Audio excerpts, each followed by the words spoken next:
Hey, hi there. Welcome back to INFR 2670. This is Richard here, and today we're going to have lecture 7.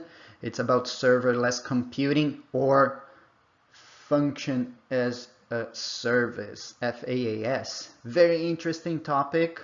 So, here we go. Serverless computing. So, um, the last decade has seen a tremendous innovation in the enterprise IT environment, right? The primary focus of this technological innovation has been enabling business agility, improving resiliency, and driving cost efficiencies. So server computing is now evolving towards even smaller units of scale. So from VMs, from virtual machines, to containers, to serverless. So as a concept, serverless is not a new idea. If you look at AWS S3 in 2006, they had storage without having to maintain servers. Just take a look at S3. That's what it is, right? Serverless. The concept was even before that. However, the differentiation now is that the compute services are becoming serverless, yes, defining a new paradigm in software architecture in general. So if you look at this picture here, what we have is the evolution of technology. So from enterprise hardware, then we had, let me get my pen. So we had enterprise data centers, co-location, and then moving to cloud computing and hybrid cloud. And then in the atomic unit of computing, right, the evolution was from physical server to VMs and then to containers, and now we're talking about functions, right? So this lecture, Serverless, is about function as a service. And in terms of software architecture, we went from the whole monolithic application to an N-tier using APIs, right? And then from that to microservices, and then now we have serverless. So now you are executing functions independently, and building applications or executing other things by using functions. So the service offered by a cloud provider will be the execution of a function. It's really cool, isn't it?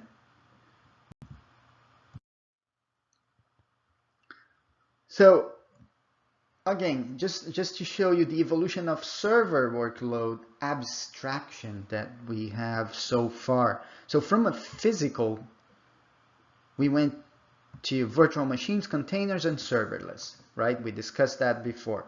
So now here we have monolithic applications running on those physical servers. Physical server as a unit of scaling. So you would have more physical servers if you want to scale your service, for example.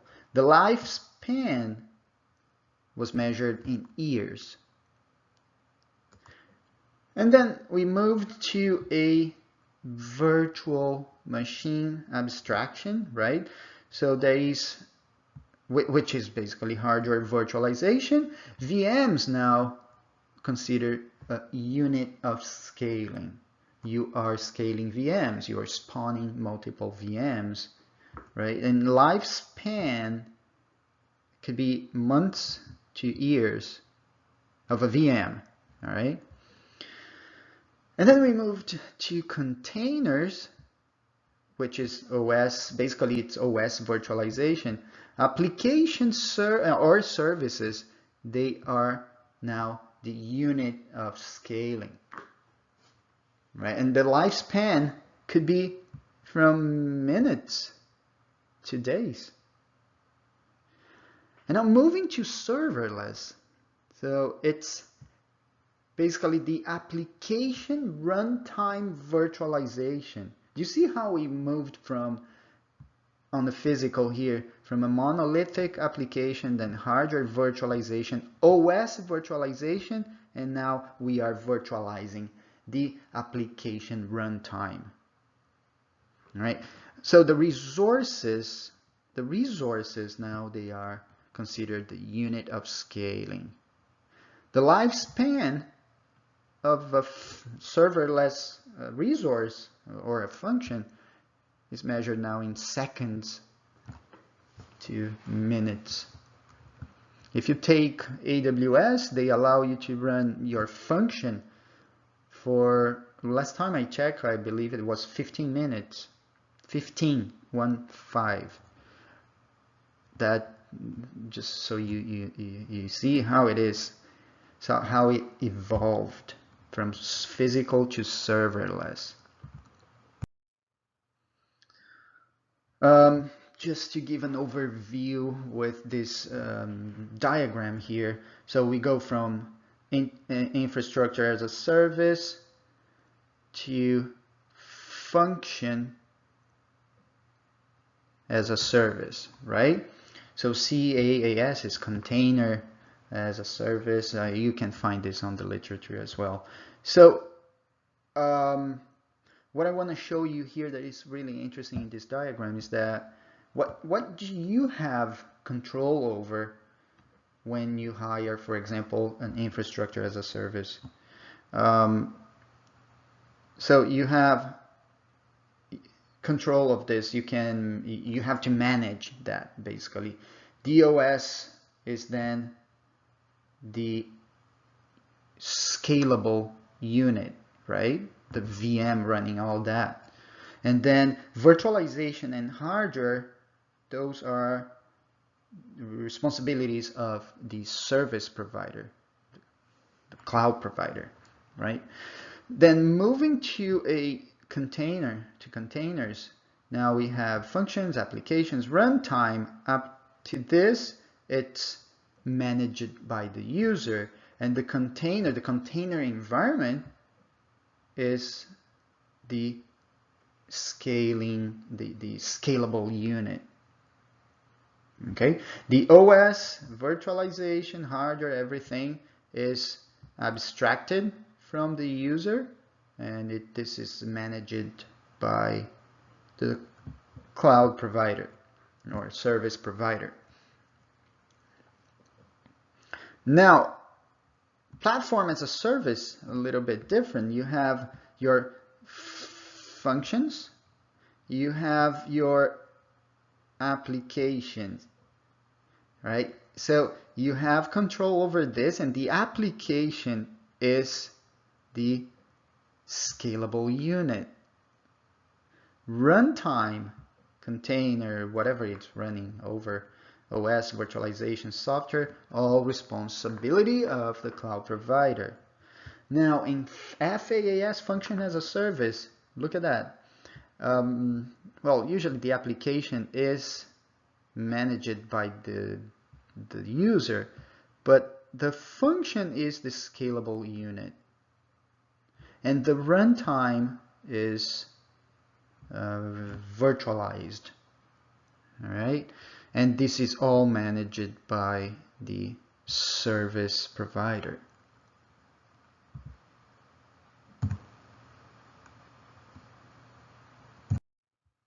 So, what exactly is serverless? Does that mean that we don't have servers? Are servers dead? What do you think? Well, it obviously, right? It doesn't mean you don't have any server. It just means that there is no server management. All right. So it is basically a computing model or code execution where all the underlying infrastructure, we're talking about physical, virtual hosts, VMs, OSs, containers, they are all abstracted from the developer. All right? Exactly what we discussed before. The application runtime, from application runtime to physical server, those are all responsibilities of the cloud provider, service provider. Okay? So how does it work? Let's get into some details of serverless. So applications, they run in what we call stateless containers, and they are spawned based on triggering of events. So the application logic, or even the business logic, it is encapsulated in what we call functions now. Okay, and those functions, they run on containers in the cloud. Okay, as the application load increases, more functions are executed. All right, so the scaling of the underlying infrastructure is taken care by the cloud provider, of course. So the consumer of these services, they do not need to plan for scaling, or even capacity planning that we discussed before, management, and any admin activity associated with maintaining the VMs, like you do for infrastructure as a service. All right.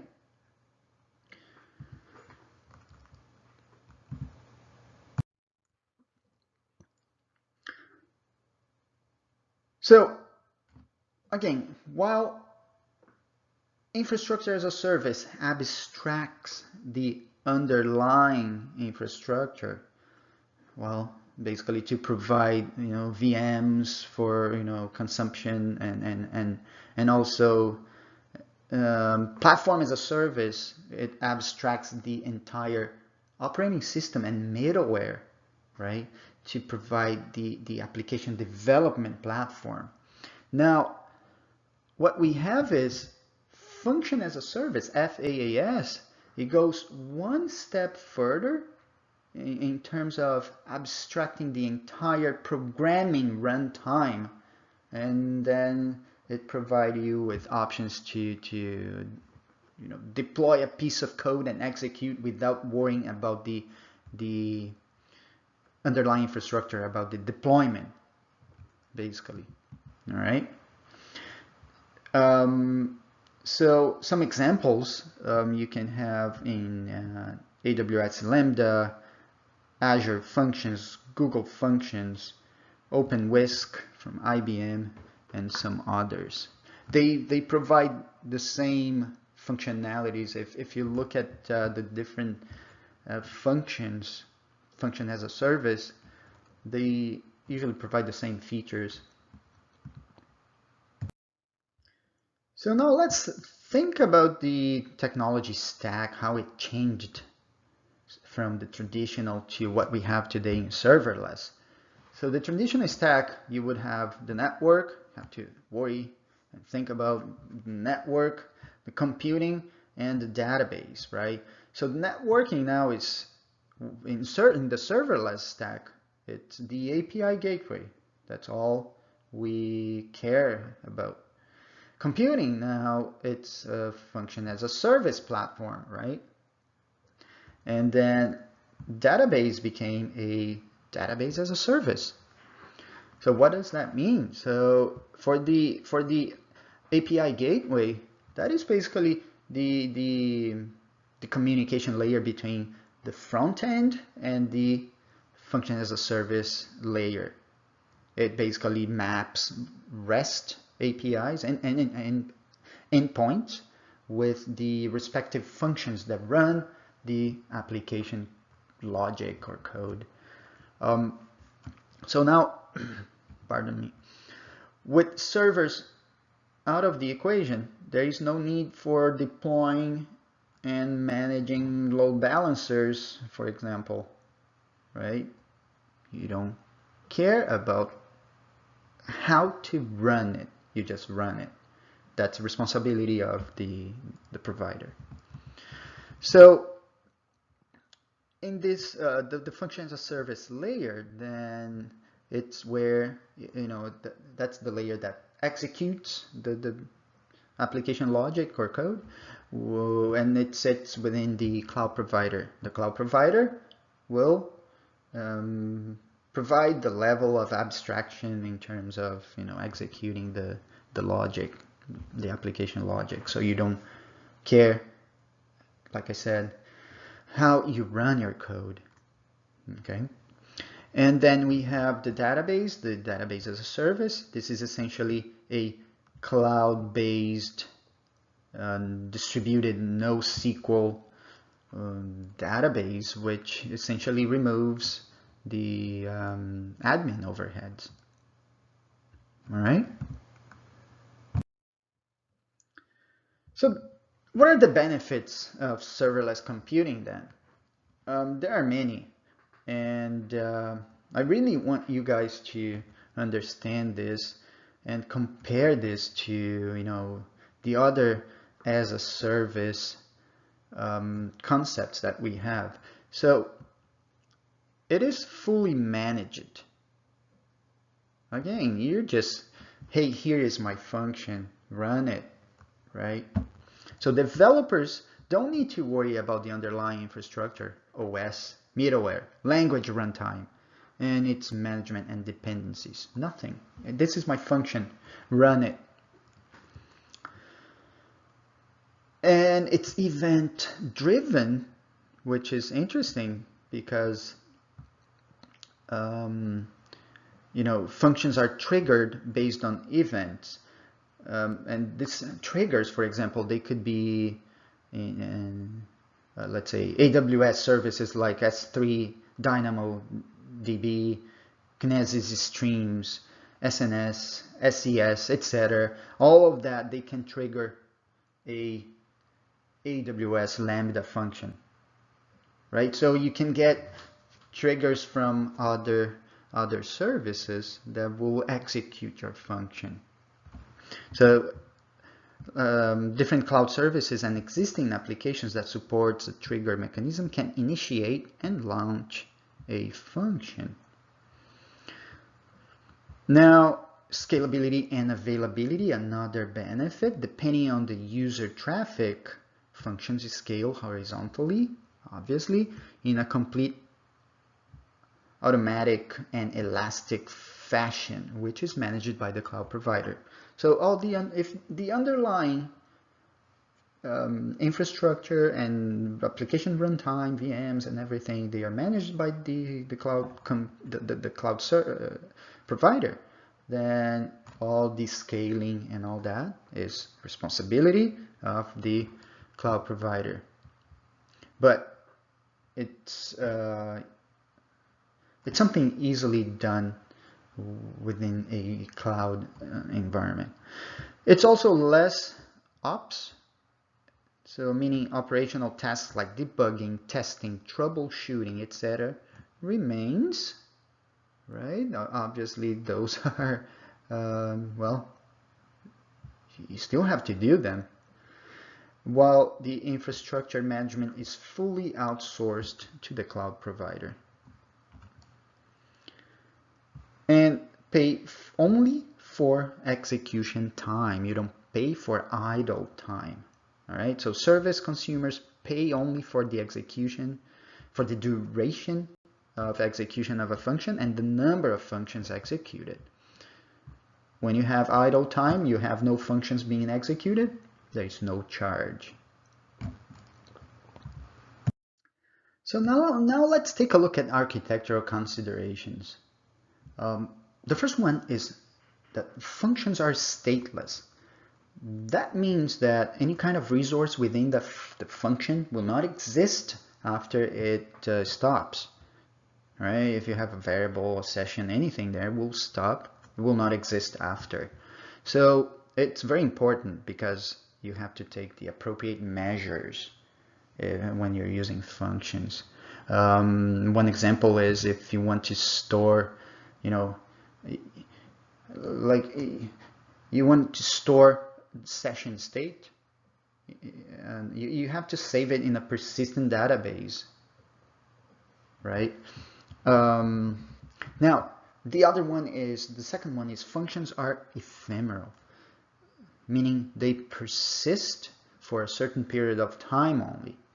And well, basically functions are deployed in a container, right? These containers, they are started when a specific event is triggered, and it remains active for a certain duration, right? And then after that, it shuts down automatically, and all resources within the container will disappear. That's basically it. Then applications with larger processing requirements, they may not be suitable candidates for serverless. What does that mean? Like I mentioned, even AWS, it imposes limits on the execution of functions. It'll exist for a certain time and then disappear. Let's say if the function you execute depends on a file transfer or something that takes too long, or anything that will take too long, you know, like heavy processing, they are not suitable for functions. Then you have to implement them using something else. So language support for functions, well, depending on the platform you're using, the vendor, you will have different languages. For example, AWS and Lambda will support Node.js, Python, Java. Azure Functions, C#, JavaScript, F#, PHP, Python, Batch, PowerShell. And Google Functions, they support JavaScript. So you have to take that also into consideration depending on what you are implementing, right? The language that's supported by the vendor, by the provider you're using.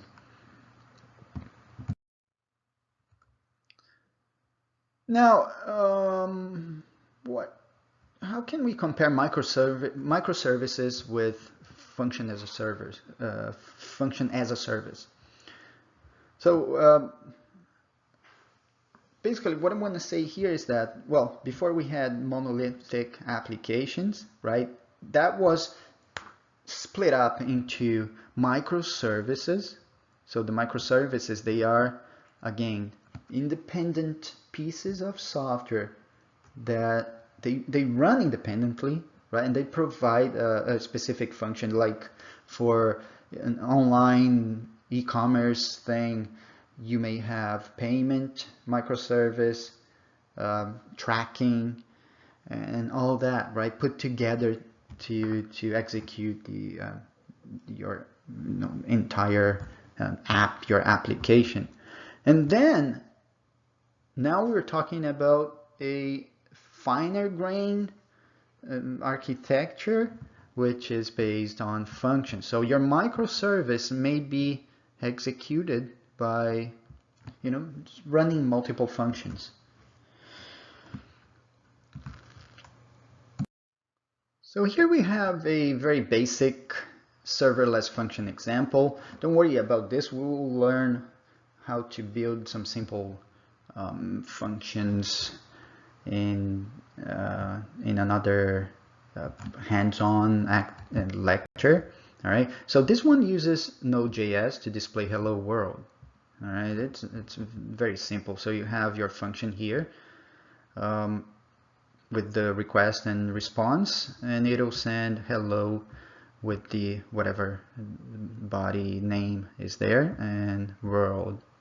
All right. So something more interesting is what I have in the next slide. So here we have a function that can react to a Google Cloud storage bucket. So let's say we have this hello GCS. It's a function, and the event that will trigger this function will come from Google Cloud Storage bucket. So for example, if the resource state does not exist, for example, so it'll spit out to the console the file, whatever was deleted. Okay, it's a function that will be executed whenever the state of your cloud storage bucket changes. That's really cool. So just a very simple example to show you the functionality of functions. But don't worry, we'll have multiple examples when we get to the hands-on. Now, function as a service advantages. Again, fewer developer logistics. Again, guys, don't forget that server infrastructure management is not of our concern if we're using function as a service. It's handled by someone else, by the cloud provider. More time will be to focus on writing code, right? You don't have to worry about the underlying infrastructure on how to run your code. So that means you can get more efficient at the task you are performing, right? Or you're more dedicated to that. So it's inherently scalable. Rather than scaling your entire application, you are scaling only the functions, and that's done automatically. All right. You never pay for idle resources, only when your functions are running, and built-in availability and fault tolerance. Well, basically those are a consequence of using the infrastructure that is managed by the cloud provider. Now let's talk about the disadvantages. There is a decreased transparency. Well, someone else is managing your infrastructure, so it can be tough to understand the entire system. And it's really tough to debug as well. And there are tools that allow you to do remote debugging. For example, Azure provides a mirrored local development environment, but there's still a lot of room for improvement in terms of tools. Auto-scaling a function is also you have the power of auto-scaling your functions, but also that will auto-scale your costs. Right? So it's really difficult to manage expenses with functions. You may have a burst, you may have a spike in demand, and your your functions will scale like crazy, and that wasn't expected, for example. Right? There is no way to, well, you can limit the number you want, but your service will suffer. It's also, let's say now you have a ton of functions deployed, and it's really hard to keep track of all of them. Again, if we have better tooling in terms of, development, like scripts, frameworks, and in many other areas, in diagnostics, in visualization, user interfaces and all that, monitoring. So we need still a lot of improvement there. And also solutions for caching resources between stateless requests. One example is database connections, right? And recycling network requests are still something pending. So now let's take a look at some function as a service use cases. We can use that for web apps, for example, file hosting, online apps, You know, those applications that generate PDFs and image processing, other things you can use on the web. So you can use functions for that. Backends, user interfaces, data visualization also you can run as functions. Data stream processing. This is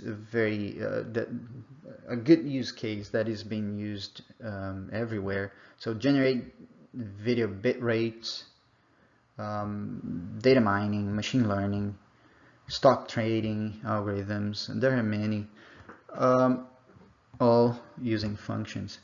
Well, chatbot, well, we can use that. Schedule tasks. And for IT automation, it's interesting because you can have triggers, right, that will, well, execute a function, for example, resource monitoring, even notification, a function to send a Slack notification even is triggered if your server is down or reached capacity. Anything you can trigger that as and then trigger a function that will send you a Slack notification, for example. That's really cool.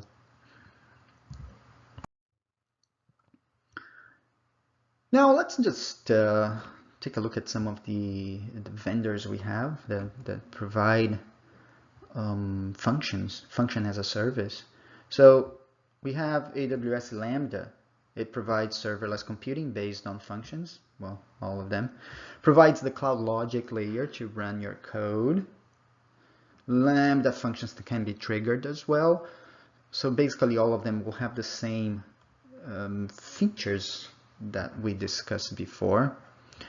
You can build reactive event-driven systems because, you know, they can be triggered by other events. It's scalable. When there are multiple simultaneous events to respond to, Lambda can run more copies of the function in parallel. Lambda functions scale with the size of the workload.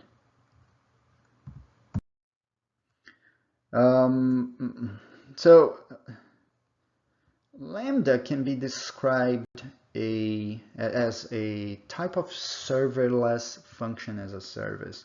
Well, function as a service is one approach, okay, to building event-driven computing systems. It basically relies on functions as the unit of deployment and execution.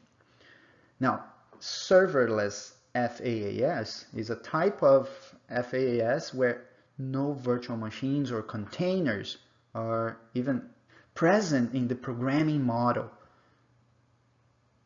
Okay? And also in serverless FaaS, the vendor provides a provision-free scalability and built-in reliability.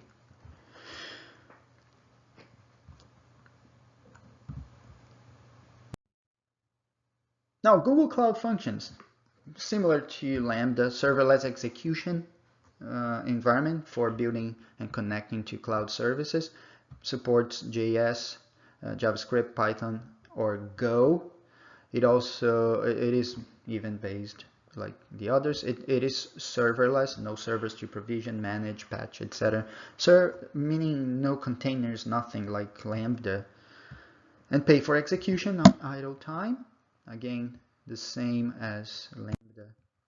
So you have cloud events, right?